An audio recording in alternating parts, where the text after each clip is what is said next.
Hi friends, ఎలా ఉన్నారు? బాగున్నారు కదా? నేనైతే చాలా చాలా బాగున్నాను. మీరు కూడా బాగుండాలని ఆ దేవుణ్ణి మనస్ఫూర్తిగా కోరుకుంటున్నాను.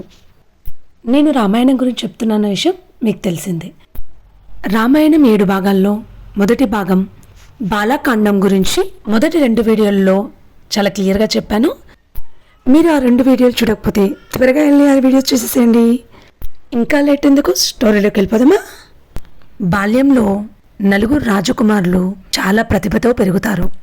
రాముడు శాంత ధైర్యవంతుడు, భరతుడు విధేయుడు, లక్ష్మణుడు రాముడిపై అతి ప్రేమ, శత్రుఘ్నుడు భరతునిపై శ్రద్ధ. లక్ష్మణుడు రాముని దగ్గరలో తప్ప వేరెక్కడా ఉండడు. అలాగే భరత శత్రుఘ్నులు కూడా ఒకరికి మరొకరు విడదీయరాని అన్నదమ్ములు.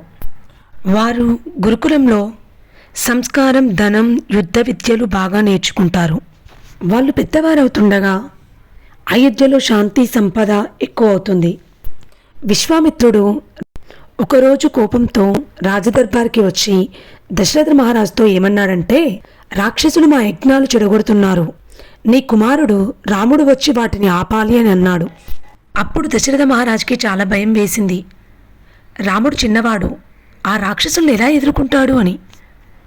కానీ వశిష్ఠుడు దశరథ మహారాజుకి ఇలా చెప్పాడు, రాముడు గొప్ప ప్రతిభావంతుడు, అతన్ని పంపండి, అతను ఏదైనా చేయగలడు అని. అంతే, రామలక్ష్మణులు ధైర్యంగా విశ్వామిత్రునితో ప్రయాణం మొదలుపెట్టారు.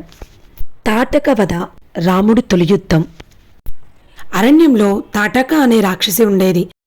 ఆ రాక్షసి తన శబ్దంతో, శక్తులతో ప్రజలను చాలా ఇబ్బంది పెట్టేది.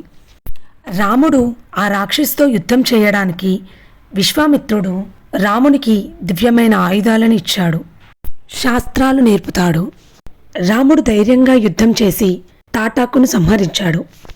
ఇది రాముడి పరాక్రమాన్ని ప్రపంచానికి చూపించిన తొలి ఘట్టం. విశ్వామిత్రుడు రాముణ్ణి హర్షంగా ఆశీర్వదిస్తాడు. ఇందులో నీతి ఏంటంటే, చిన్నవారైనా పెద్దవారైనా ధైర్యం, క్రమబద్ధత ఉంటే ఎంత పెద్ద సమస్యనైనా ఎదుర్కోగలం. మారీచుడు మరియు సుబాహ యుద్ధం.